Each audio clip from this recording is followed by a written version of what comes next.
fala a partir de agora, aqui no canal da Litoral News, na Ondas, também na Nova Friburgo. Eu quero agradecer aqui publicamente ao trabalho que ele efetuou durante esse período, que já não foi o primeiro. Antes de mim, ele já tinha tido uma passagem, onde ele pegou o time também numa situação difícil, entregou numa situação confortável, e comigo agora no comando, ele também pegou o time numa situação muito complicada, levou a uma semifinal de Copa do Brasil, alcançou 43 pontos de uma forma muito antecipada, mas é uma decisão que tem que ser tomada, ninguém fica feliz com essa decisão, mas a gente percebeu que era necessário. E amanhã eu faço uma coletiva com vocês para passar a situação até o final do campeonato, tá bom? De final contra o Atlético Mineiro, o técnico Rafael Paiva, e isso aqui eu estou explicando os motivos dele ter sucumbido, mas é óbvio que ele foi demitido, gente. Não tem nenhum tipo de clima para ele não ter sido demitido, gente. É óbvio que ele foi demitido. É só uma questão de tempo. Era só uma questão de tempo. Provavelmente a galera que estava lá em São Paulo, o presidente Pedrinho também está lá, deve ter falado isso também.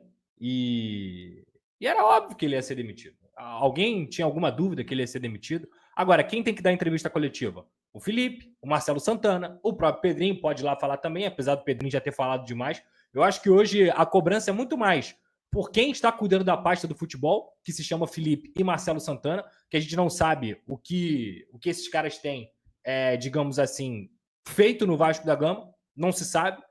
O trabalho do Vasco na janela de transferências foi horroroso. O único jogador que, inclusive, ainda conseguiu desempenhar alguma coisa na janela de transferências foi o Emerson Rodrigues, mas que claramente é um treinador que é um jogador que não tem nível para jogar no Vasco da Gama. E sobre a permanência do Rafael Paiva, cara, vocês já deveriam saber que isso aconteceu. Eu falei isso antes da coletiva do Pedrinho, que dificilmente o Rafael Paiva ficava para 2025. E aí, depois de mais uma pancada, obviamente ele ia ser demitido, obviamente ele ia cair. Deixa eu dar uma olhada aqui, se tem algum colega lá que eu possa ver a transmissão aqui. Não sei se a galera do BTB. Mandar um beijo para a galera do BTB aí. Aguinha, copinho, gol do Hulk. Em um momento que o Atlético Mineiro também não estava jogando absolutamente nada, mas que o Hulk consegue acertar um chute. Porém, o que me incomodava a todo momento era a postura que o Vasco tinha naquela partida, de no segundo tempo ter sentado no 1-0, que não garantia nada, que na verdade aquilo ali era um 2-2 no agregado, e o Rafael Paiva dá o seu show naquele jogo ali, quando ele coloca Rossi na ponta direita, 3 meses sem jogar, quando ele coloca Ryan na ponta esquerda, um jogador que claramente ou atua melhor na ponta direita ou atua melhor como centroavante, ele vai colocar o Payet aos 88 minutos, sendo que o Felipe Coutinho, que tinha feito até uma boa partida no primeiro tempo, aos 20 minutos do segundo tempo já não estava mais aguentando correr. Claramente cansado, claramente sem condições de continuar tendo a intensidade que o Vasco tinha. Mas não, ele não colocou o Payet, só colocou o Payet com 88 minutos, o Hulk foi lá e fez o gol, e provavelmente ele fez isso porque ele achava que ia levar o jogo para os pênaltis, sendo que o Felipe Coutinho não participou de nenhuma classificação do Vasco nos pênaltis nessa Copa do Brasil, e foram 3, se eu não me engano. Outros jogadores bateram os pênaltis e conseguiram ser efetivos. E o Vasco da Gama, o Rafael Paiva preferiu manter o Coutinho para bater pênalti quando ele já não tinha mais conseguido ter pernas em campo. Ok, a eliminação acontece, todo mundo tratou como, ok, tá tudo bem, estou conformado, chegaram muito longe, o Vasco foi muito longe, o Pedrosa tá sendo ranzinza, o Pedrosa tá sendo chato, que poderia mais, Pedrosa? É claro que não poderia mais, sendo que o Atlético Mineiro era um time que, naquele momento ali, não mostrava ter toda a superioridade que teoricamente tem sobre o Vasco da Gama. Muito pelo contrário, o Vasco foi covarde naquele momento ali no segundo tempo, preferiu ficar se encostando e sentando no resultado que tinha construído no primeiro tempo, um 0-0, um 2-2 naquele caso, que levava para os pênaltis e que não garantia nada. Mas as pessoas naquele momento, elas preferiram a todo instante achar que estava tudo bem, que o Paiva tinha feito um grande trabalho, que já estava ok, que tá bom, que chegou na semifinal, e o Vasco jogando dentro de casa, com condições de decidir aquela situação dentro de casa, de chegar a uma final de Copa do Brasil, teve uma postura vergonhosa no segundo tempo, seu treinador errou em todas as substituições, mas todo mundo estava satisfeito. É mentira minha? É mentira minha? Se for mentira minha, vocês podem falar aí no chat. Que enquanto eu estava aqui esbravejando, inconformado, falando que eu não concordava com as decisões, que eu não concordava com a postura que ele tinha adotado no segundo tempo, que o Vasco poderia sim mais, tinha um monte de gente que continuava defendendo algo que, aos olhos, percebia-se claramente que o Vasco já não jogava mais bola. E eu já estava alertando isso desde a partida contra o Juventude, 1-1 em São Januário. Vem os próximos jogos. O Vasco toma uma sapatada no meio desse jogo aí de 3-0 do São Paulo. O Vasco toma uma sapatada do Fortaleza. O Vasco toma uma sapatada do Botafogo. Em leituras completamente equivocadas do treinador. Vai pegar os últimos jogos do Botafogo. O Botafogo só ganhou com tranquilidade do Vasco. 3-0. Por quê? Porque o técnico Rafael Paiva, nas leituras de jogo que ele fez, preferiu achar que ele poderia jogar de igual para igual com o Botafogo. Ele quis marcar o Botafogo em bloco alto. Ele quis botar o Jean Davi para ter posse de bola contra o Botafogo, que é o melhor time do Brasil, que até então era o líder do campeonato, tem 70 pontos no campeonato, é o finalista da Libertadores e tem jogadores de seleção. Essa foi a leitura do Rafael Paiva para jogar contra o Botafogo. O que aconteceu? O Botafogo fez 3-0 com a maior facilidade do mundo. Aí você pega os próximos jogos do Botafogo. Cuiabá foi mais resistente que o Vasco. O Vitória quase venceu o Botafogo tropeçou contra o Atlético Mineiro, tendo um a mais. E o único time que quis bater de frente com o Botafogo foi o Vasco. Porque o Rafael Paiva achou que dava para fazer alguma coisa diferente. E vale lembrar que, no meio desse caminho, ele tentou também fazer com que o Vasco tivesse uma filosofia de jogo de posse de bola. Vocês lembram quando ele estava conseguindo tentando trazer essa saída de bola do Vasco desde o Léo Jardim?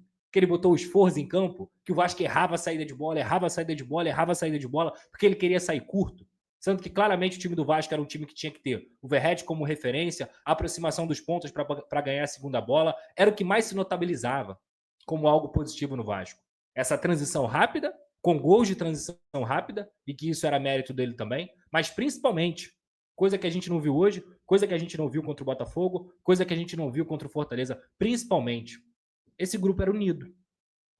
Esse grupo brigava por cada bola, o Vasco competia, eles davam tudo dentro de campo. Eles davam tudo. Porque parece que a gente, focando no Paiva, que foi demitido e acabou sendo a primeira cabeça a rolar aí, digamos assim, parece que a culpa é só do Paiva. E não é. A culpa não é só do Paiva. Ele é um treinador limitado, ele é um treinador que já fez tudo que ele podia fazer, até o momento que ele podia fazer, ele bateu no teto. E tá tudo bem. Porque a gente tá falando do primeiro trabalho profissional desse cara.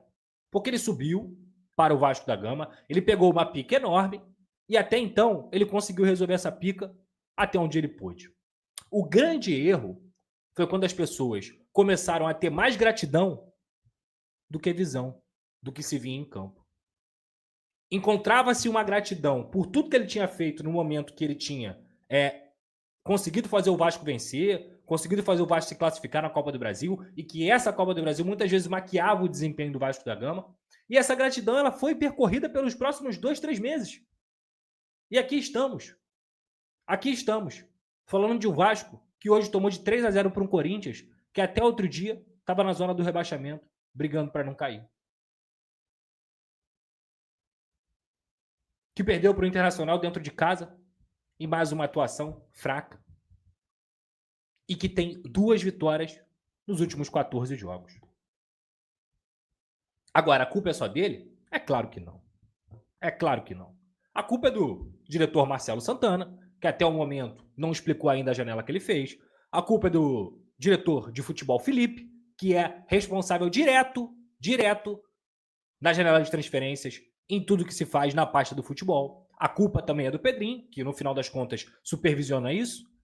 E o Vasco da Gama não conseguiu repor, ou melhor, qualificar o seu elenco, que já era fraco, para a segunda parte da temporada. Os times, como o Corinthians, por exemplo, mesmo fazendo da forma que eles fizeram, que para mim é totalmente esdrúxula, de sair aumentando o salário, de sair gastando sem nenhum tipo de limite, eles botaram o pé onde eles achavam que eles tinham que alcançar. Não teve nenhum tipo de austeridade, mas estão aí, ó. Provavelmente vão se classificar por uma competição sul-americana, seja uma pré-Libertadores ou uma Copa Sul-Americana, e resolveram reforçar o time. Tem um grande treinador, ele falando merda do Vasco ou não, ele falou merda do Vasco mesmo, ele jamais poderia ter falado aquilo